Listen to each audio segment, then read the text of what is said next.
જો તમે પણ જોઈન્ટ પેઇનથી પરેશાન છો તો તેના માટે હું તમને એક અમૃત સમાન ઉપાય જણાવવા જઈ રહ્યો છું. તેથી આ રીલને હમણાં જ સેવ કરી લો.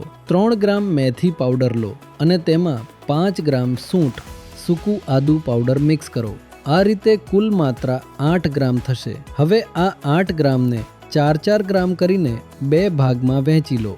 4 ગ્રામ સવારે ભોજન કર્યા પછી અને 4 ગ્રામ સાંજે રાત્રિ ભોજન કર્યા પછી 30 મિનિટ બાદ લેવાનું છે. આ પાવડર તમે ગોળ સાથે અથવા હૂંફાળા પાણી સાથે લઈ શકો છો, પરંતુ ગોળ સાથે લેવું વધુ અસરકારક માનવામાં આવે છે.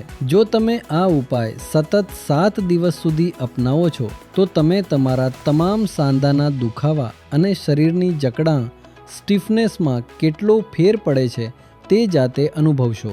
જો તમને જોઈન્ટ પેઇન અથવા ઘૂંટણના દુખાવાથી કાયમી રાહત જોઈએ હોય તો કમેન્ટ બોક્સમાં જોઈન્ટ લખો અને હું તમને ફ્રી કન્સલ્ટેશનનો લિંક શેર કરી દઈશ.